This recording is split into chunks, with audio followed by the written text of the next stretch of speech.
Bonjour, je m'appelle Kelly Duong, infirmière clinicienne au CLSC en santé parentale et infantile. Donc, bienvenue au cours prénatal sur les soins du nouveau-né et les caractéristiques du nouveau-né. Dans les premières heures suivant la naissance de votre bébé, les infirmières de la salle d'accouchement vont pouvoir placer le bébé en contact peau à peau avec vous. Donc, ce contact apporte des bénéfices pour vous et votre bébé. Pendant ce temps-là, on demande à votre partenaire qui vous accompagne de couper le cordon ombilical. Les infirmières vont pouvoir ensuite aspirer les sécrétions nasales de votre bébé, juste pour l'aider simplement à respirer. Puis aussi, on va mettre un bonnet, on va aussi mettre un bracelet d'hôpital, juste pour l'identification. Ensuite, pendant que tout ça se fait, l'infirmière va pouvoir faire un test qu'on appelle un test d'Apgar. Vous allez sûrement pas l'apercevoir, mais on fait ça très très rapidement. Donc, c'est un score qu'on cote au bébé à la naissance, à la première minute de vie, ensuite à la 5e minute de vie et à la 10e minute. C'est une méthode d'observation très rapide et simple qui vous indique sur la condition du nouveau-né.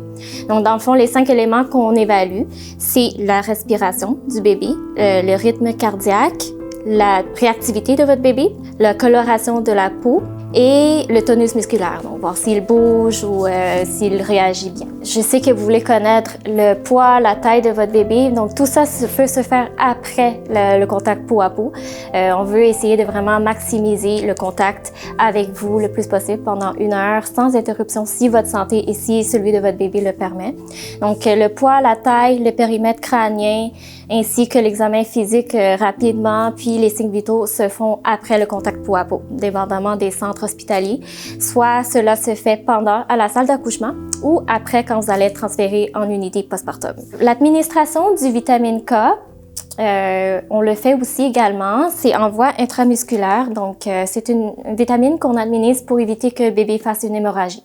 Donc on va faire ça aussi après le contact peau à peau, ainsi que les gouttes qu'on va mettre, des onguents antibiotiques qu'on va mettre dans les 2 yeux du bébé pour éviter qu'il fasse une infection. Je vais vous nommer quelques caractéristiques que vous pouvez noter, vous pouvez observer sur le bébé.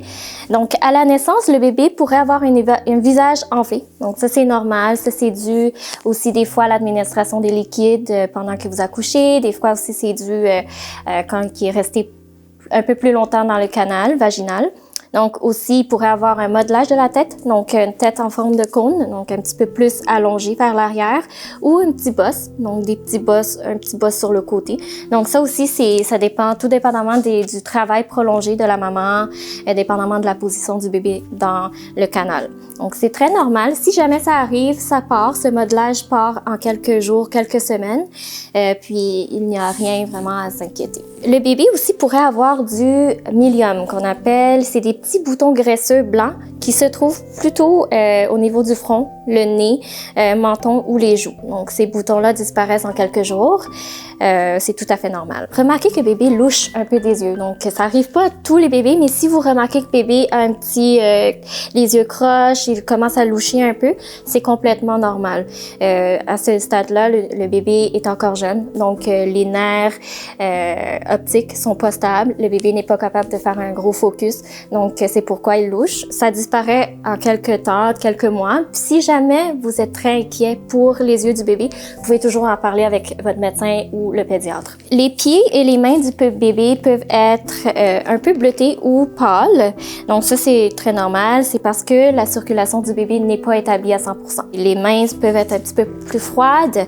C'est correct. Vous pouvez mettre des bas si vous voulez, là. Et les bébés pourraient avoir un poing fermé. Donc ça, c'est un des réflexes. Puis il va toujours avoir les petits points serrés. Donc ça, c'est normal. Le bébé pourrait être couvert de vernix. C'est une substance épaisse, blanchâtre, qui couvre un peu toute la peau du bébé, donc sur le dos, sur les cuisses, partout dans le fond. Cette substance est très bon et hydratant pour le bébé. C'est comme ça ressemble à de la crème. De nos jours, on va essayer de retarder le plus possible le bain du nouveau-né, juste pour que cette substance soit bien absorbée.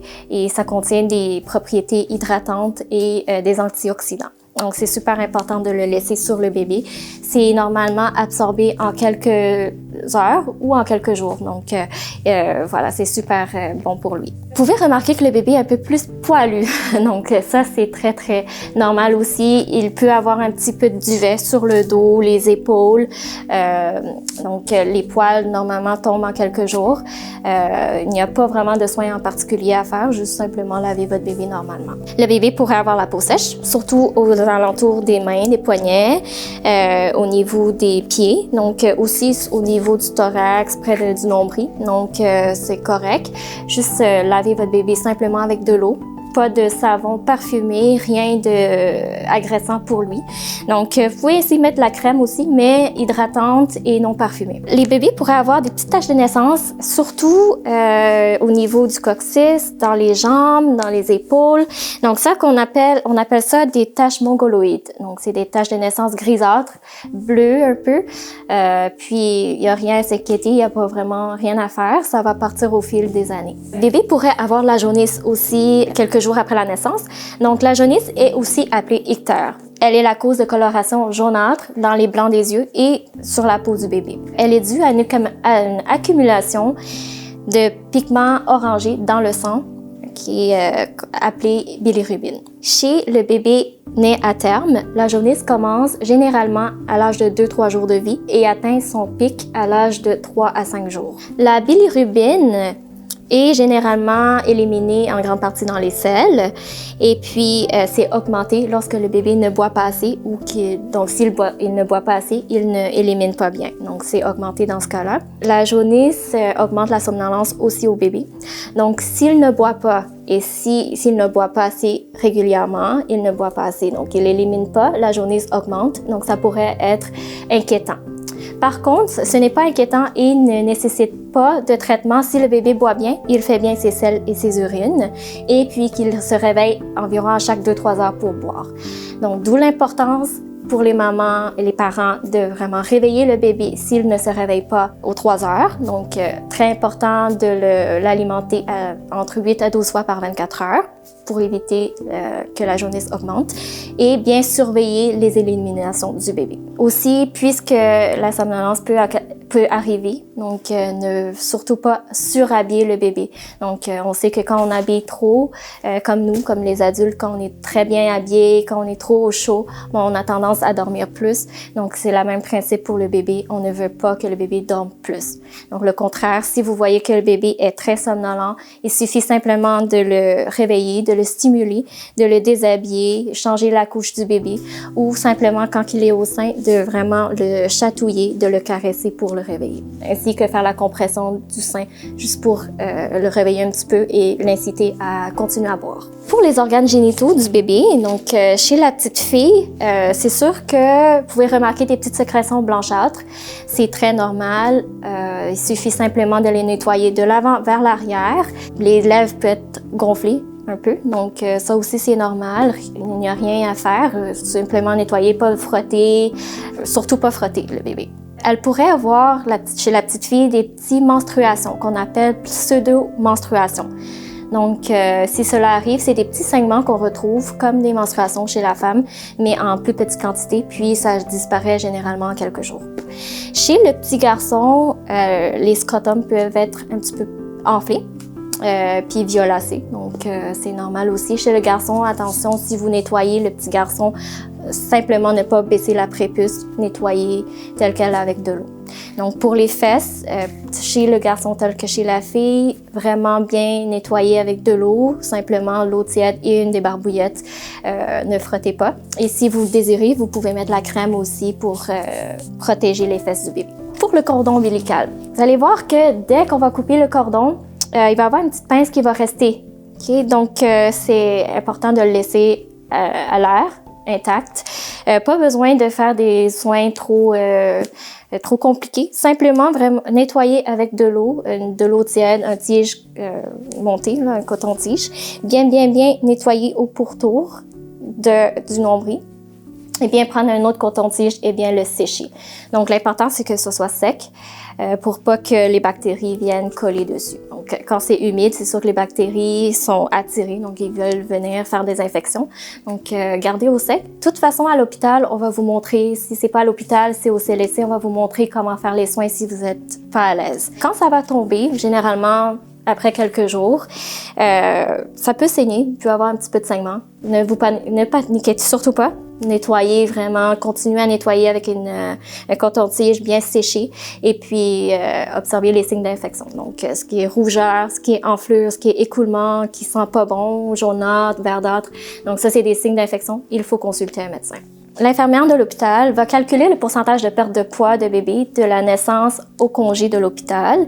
Donc, elle va vous dire le pourcentage ou elle va vous dire si le bébé a perdu beaucoup de poids ou pas. Donc, c'est très normal qu'au début, dans les premières journées de vie, bébé peut perdre du poids. Juste parce que pour la maman, les seins, il n'y a pas encore de montée de lait, donc c'est très normal. Et bébé est encore un petit peu en adaptation, donc il perd le liquide, le surplus liquide de la naissance. Des fois, il peut être un peu plus enflé dans le ventre et puis quand il sort, il perd tout le surplus. Il peut faire des selles, donc c'est pour ça qu'il perd un peu plus de poids. Inquiétez-vous pas si tant qu'il dépasse pas son 10% de son poids initial. Donc c'est sûr qu'on est un peu plus inquiet quand il dépasse 10%, mais en dessous de ça, il n'y a pas d'inquiétude. Simplement nourrir votre bébé à la demande entre 8 à 12 fois par 24 heures. Donc, je vais vous montrer un dessin pour l'élimination du bébé. Donc, vous allez sûrement demander à quoi ressemblent les selles et les urines du bébé les premières journées de vie. Donc, le premier 24-48 heures, le bébé va faire des selles très noires et collantes. Donc, ça va ressembler à peu près à ça. Et ensuite, lorsqu'il est nourri plus fréquemment, aux alentours de 3-4 jours de vie, les selles vont devenir un peu plus pâles. Donc, ils passent de noir à verdâtre, peut-être vert foncé, à vert et ensuite à jaune. Donc, vous pouvez retrouver plus des fois des petits montants ou des grosses montants, donc il n'y a pas d'inquiétude. Les selles peuvent être granuleuses, donc c'est très normal. Tant qu'il n'y a pas de sang dans les selles, il n'y a pas de problème. Les pipis, donc les urines, au début, les premières 2 à 3 jours peuvent être un petit peu plus colorées. Donc, si vous observez des colorations orangeâtres un peu dans la couche du bébé, c'est des cristaux du rat qu'on appelle. C'est normal les 2-3 premiers jours de vie. Mais dès que le bébé va commencer à boire fréquemment, donc les urines devraient être de plus en plus claires. Donc, vous n'allez pas observer de couleur. Donc, dans la couche, ça va être clair, comme de l'eau. Puis, vous allez voir que plus le bébé boit, plus il va faire des urines. Le nombre de selles, on est satisfait si le bébé fait à peu près 2 à 3 selles par 24 heures. Puis, le nombre d'urines, on dit que ça va avec le nombre d'âge de bébé. Donc, si le bébé a une journée de vie, ça va être minimum une urine par 24 heures. Donc, si bébé a 2 jours de vie, ça va être 2 urines par 24 heures. 3 jours de vie, 3 urines et ainsi de suite jusqu'à 7 jours de vie. Donc, après ça, on calcule plus, on considère que le bébé est stable s'il commence à faire des urines claires. Avant de quitter l'hôpital, vous avez sûrement hâte de partir à la maison, mais il faut s'assurer que bébé va bien. Donc, avant de vous laisser partir pour la maison, on va avoir un examen physique complet fait par le pédiatre. Donc, le pédiatre va s'assurer que bébé va bien, qu'il n'a pas de déformation ou de problèmes de santé. Donc, avant de vous laisser partir. Donc, le pédiatre doit signer qu'il a fait l'examen, puis ensuite, on vous donne congé. On va s'assurer aussi qu'il va y avoir un test de bilirubine, de fait, donc un test de jaunisse pour voir la jaunisse, pour avoir un comparatif, donc la jaunisse, y voir que ça augmente ou pas. Il va y avoir peut-être soit, si les infirmières ont le temps, de faire une démonstration de bain, sinon on vous montre une vidéo détaillée sur le bain du bébé. Puis on va s'assurer aussi, bien sûr, que vous avez un siège d'auto conforme à la loi avant de vous laisser partir avec bébé. Avant de tout finir, j'aimerais faire quelques points sur la sécurité de votre bébé. Donc, c'est important de parler de cela, donc pour que votre bébé soit en sécurité. Premièrement, le bébé devrait toujours coucher sur le dos. Donc, on appelle dodo sur le dos. Donc, tout le temps, en tout lieu, quand bébé est endormi ou quand vous dormez, bébé doit être toujours couché sur le dos, sur une surface ferme, donc rien de mou. Donc, quand il n'y a pas de surface très mou. Pas d'oreiller non plus en dessous de la tête du bébé, c'est pas nécessaire. Pas de contour, on veut pas avoir de contour de lit autour du lit de bébé, de la bassinette ou de la moïse de votre bébé. Donc rien, pas de couverture, pas de toutou, pas d'objet. Donc vraiment laisser votre bébé coucher sur le dos sur une surface ferme. C'est comme ça qu'on va éviter la mort subite du nourrisson. Puisque bébé est couché principalement tout le temps sur le dos, la tête du bébé pourrait devenir plat. Donc on appelle la tête le syndrome de la tête plate ou plagiocéphalie. Pour éviter cela, il suffit simplement à chaque jour de coucher bébé, de changer de position dans le lit. Donc, une journée, bébé va dormir de ce côté. De l'autre journée, bébé va tout simplement dormir de l'autre côté. Donc, en faisant cela, bébé va il va tourner le visage, à droite ou à gauche parce que ça va être différentes positions. Puis ensuite, lorsqu'il est réveillé, on recommande aussi au bébé d'être sur le ventre. Donc, d'être stimulé sur le ventre lorsqu'il est réveillé. Donc, quelques minutes par jour en augmentant à chaque jour selon l'attirance de bébé. Donc, lorsqu'il est couché sur le ventre, vous pouvez mettre un petit coussin, pas un coussin, mais un petit débarbouillette roulé en dessous de son thorax pour qu'il se tienne. Donc, le but de cela, c'est pour qu'il soit capable de tenir sa tête et de capable de développer les muscles du dos, du cou. Donc, pour éviter que la tête qu'il soit faible de la tête et des tonus. Vous pouvez aussi le mettre sur vous, en peau à peau, pour que vous allez voir que lorsqu'il est en peau à peau, il va avoir tendance à lever sa tête. Donc, les bébés sont faits très fort. Ne vous inquiétez pas. Vous pouvez aussi le soutenir juste pour pas qu'il bascule par l'arrière. Pour ce qui est de l'habillement du bébé, donc, il suffit de l'habiller à la température de la saison. Le bébé, normalement, a la température comme nous. Donc, si vous êtes confortable en manche courte, le bébé va être confortable en manche courte. Vous pouvez aussi ajouter une autre couche de vêtements juste pour s'assurer qu'il n'a pas trop froid. Mais normalement, la température de la pièce devrait toujours être entre 20 et 22 degrés. Donc, évitez de surchauffer votre appartement, votre maison. On veut vraiment le passage d'air aussi. Donc, je sais qu'il y a beaucoup de parents qui ont tendance à fermer la porte, fermer les fenêtres, donc à ne pas faire parce qu'on veut l'oxygénation. Donc, on veut qu'il y ait un bon passage d'air pour qu'il respire mieux. Donc, évitez aussi de surhabiller votre bébé. Comme j'ai dit, ça peut augmenter la jaunisse et ça augmente la déshydratation. Donc, évitez cela. Et puis, surtout en été, lors des canicules, vraiment, n'hésitez pas à ouvrir l'air climatisé, parce qu'on veut que ce soit un environnement frais. Lorsque vous allez dehors, on veut éviter l'exposition directe du bébé avec le soleil. Naturellement, on ne veut pas que le soleil vienne frapper sur le visage du bébé. C'est néfaste pour lui. Donc, idéalement, c'est de couvrir votre bébé avec un chapeau. Pas de crème solaire avant l'âge de 6 mois. Simplement couvrir de vêtements pâles et longs en été. Et puis, éviter, surtout en été, de sortir dans les heures où le soleil est le plus fort. Donc, sortez soit en avant-midi ou en fin de soirée. Pour les canicules en été, je tiens à faire un point parce que lors des canicules, c'est sûr que le bébé risque d'être déshydraté. Donc, oubliez pas d'hydrater votre bébé. Donc, l'offrir à boire plus souvent. Même s'il n'a pas soif, offrez-lui à boire. Surveillez les éliminations, surtout les urines. Donc, si le bébé boit assez bien, il devrait faire des urines claires et fréquentes. Si vous allaitez votre bébé, c'est sûr que vous pouvez augmenter la fréquence d'allaitement pour les périodes de canicule. Donc, l'allaitement, dans le lait maternel, il y a suffisamment d'eau pour hydrater votre bébé. Donc, vous n'avez pas besoin nécessairement de lui offrir de l'eau. Donc, simplement le lait maternel pourrait nourrir votre bébé puis l'hydrater. Par contre, si vous désirez offrir de l'eau à votre bébé pour X raisons, il faut toujours stériliser l'eau, même lorsqu'il est embouteillé. Donc, toujours stériliser et la laisser température pièce pour l'offrir au bébé. Donc, ça, c'est jusqu'à l'âge de 4 mois. Vous devez toujours stériliser l'eau. Et puis, après ça, vous pouvez lui donner l'eau que vous buvez. N'oubliez pas de prendre rendez-vous pour les vaccins de 2 mois de votre bébé. Donc, rendu là, l'infirmière du CLSC va pouvoir lui donner les prochains rendez-vous. Donc, la vaccination est très importante pour protéger le bébé contre les infections. Pour finir, n'oubliez pas que chaque bébé est unique à sa façon. Donc, ne comparez surtout pas votre bébé avec le bébé des autres. Si jamais vous avez des questions ou des inquiétudes à propos du nouveau-né, vous pouvez toujours en parler avec votre infirmière. Nous, ça nous fait plaisir de vous en parler en long et en large. Donc, félicitations pour votre bébé. C'est une super belle aventure qui va commencer.